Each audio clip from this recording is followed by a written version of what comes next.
Mohon dijelaskan apa itu Wahabi. Wahabi ya, itu julukan yang dituduhkan kepada orang-orang yang belajar di Arab Saudi. Bahkan dikatakan negara Saudi adalah negara apa? Wahabi. Dan benar ya, kalau kita mau lihat ya, Arab Saudi mereka sangat menghormati Muhammad bin Abdul Wahab.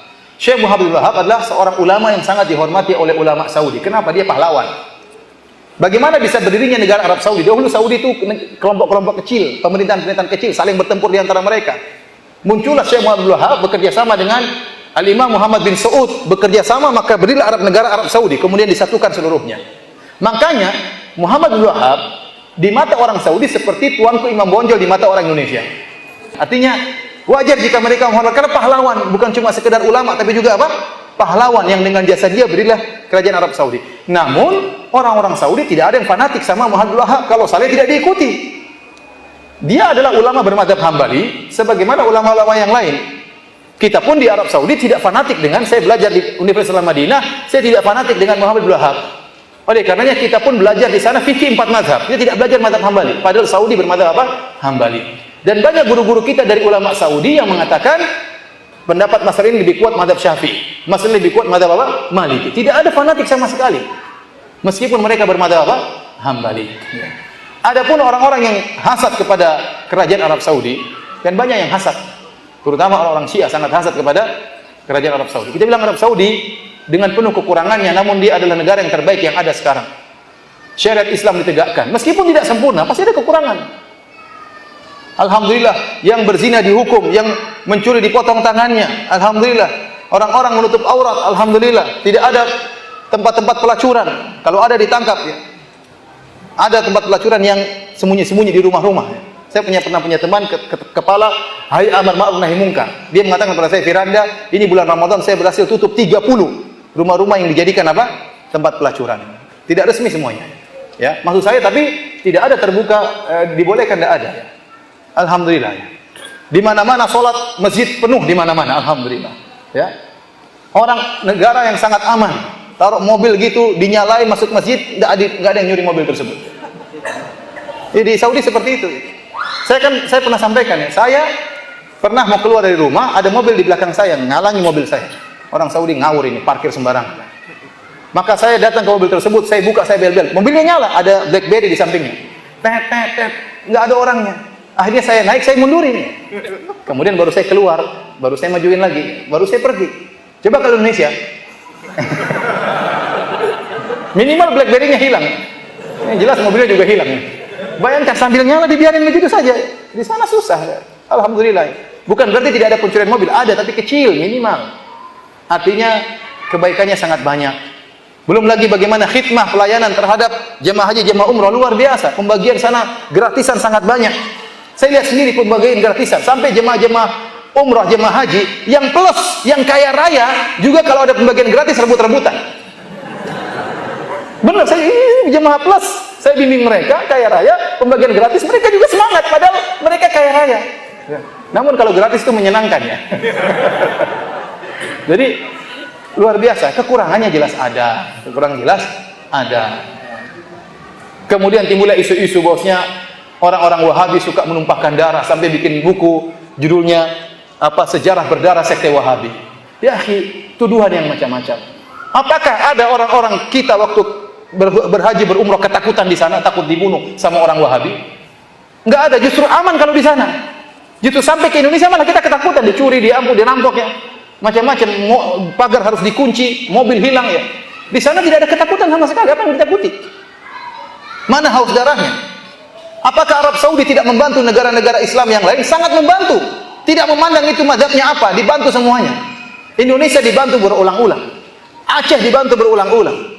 Quran gratisan banyak dibagi, meskipun dijual di Tanah Abang. Quran wakaf, tapi dijual di Tanah Abang. Iya. Artinya dibantu. Palestina bantunya luar biasa. Suriah dibantu habis-habisan. Ya. Ya kalau mereka punya kesalahan wajar. Mana dituduh mereka mengkafirkan umat Islam, mana dari mana? Itu omongan saja. Apakah pengajian kita suka mengkafir-kafirkan? Saya tanya sama antum. Kita tidak pernah mengkafir-kafirkan. Kita kalau mengatakan ini kekufuran, ini syirik, itu hak, itu harus. Saya harus menjelaskan ini syirik. Saya tidak mau basa-basi. Ini syirik saya katakan, ini kufur. Tapi bukan berarti pelakunya langsung otomatis musyrik, langsung otomatis kafir. Bisa jadi tidak mengerti, tapi menjelaskan ini syirik harus dijelaskan. Ini kekufuran harus dijelaskan. Ya. Oleh karenanya tuduhan-tuduhan banyak. Seperti tuduhan bahwasanya Wahabi melarang bersolawat. Gimana melarang bersolawat? Tiap hari kita bersolawat. Kalau sholat di Masjid Nabawi, apakah khatibnya tidak pernah bersolawat? Solawat terus-terusan. Setiap bilang Nabi Sallallahu Alaihi Wasallam, setiap bilang Nabi Sallallahu Alaihi Wasallam, itu bukan bersolawat. Yang dilarang maksudnya solawat yang macam-macam, yang aneh-aneh, seperti salawat Fatih, barang siapa yang baca seperti khatam Quran 7 kali, kemudian ini dari mana dalilnya seperti itu? Itu yang dilarang, salawat-salawat yang aneh-aneh yang dilarang. Kemudian Wahabi melarang ziarah kubur, dusta. Siapa bilang gitu? Hadis-hadis Nabi menyuruh ziarah kubur. Yang dilarang kalau ente pergi ke ziarah kubur, minta penghuni kubur, itu yang dilarang. Jangan ziarah kubur untuk minta-minta kepada penghuni kubur, itu yang dilarang oleh mereka. Dan tuduhan macam-macam. Sampai berita-berita saya dengar sendiri, saya baca seperti isu yang tersebar, bahwasanya ada orang Wahabi naik di atas kubah hijau, ingin menghancurkan kubah hijau. Tahu-tahu kena petir, terbakar di atas, sampai sekarang mayatnya masih ada. Subhanallah. Ini orang Madinah nggak ada yang tahu seperti ini. Cuma Indonesia pada tahu. Dari mana sih? Saya heran juga. Ini dari mana? Ya, kalau ada orang terbakar di atas apakah Wahabi itu kafir? Abu Jahal saja mati dikubur oleh Nabi sallallahu alaihi wasallam. Ini ada orang hangus terbakar kemudian tidak dikubur, dibiarin bertahun-tahun di situ. Dari mana seperti itu? Itu cerita paling ramai di Indonesia. Bikin isu lagi, orang-orang Wahabi pemerintah Arab Saudi ingin memindahkan kuburan Nabi. Isu dari mana seperti ini? Gak kurang ajar seperti ini. Padahal pemerintah Arab Saudi ingin memperluas Masjid Nabawi. Dibuat isu supaya kita mencela, bukan memuji. Harusnya pemerintah Arab Saudi ingin melebarkan Masjid Nabawi. Bayangkan berapa duit yang mereka keluarkan. Hotel-hotel besar mereka bayar, ganti.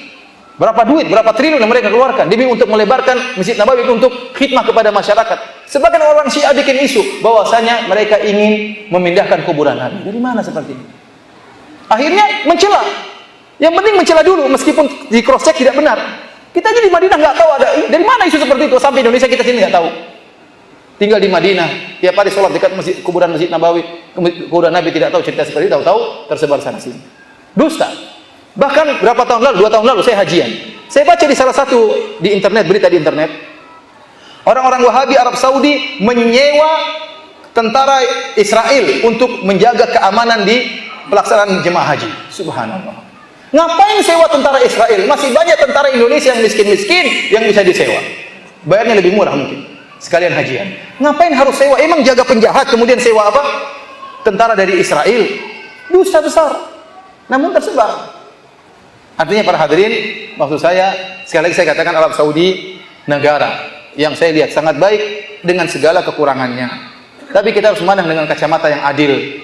Ya, tidak boleh kita hanya melihat sisi buruknya, sementara sisi baiknya begitu apa? Begitu banyak. Adapun fitnah-fitnah terhadap Wahabi, ya, itu fitnah-fitnah banyak yang tidak benar. Saya katakan Muhammad bin Wahab, Syekh Muhammad bin Abdul Wahab rahimahullah, seorang ulama yang dia bisa benar dan bisa salah, dan kita tidak pernah fanatik dengan beliau. Dia tidak pernah fanatik dengan beliau.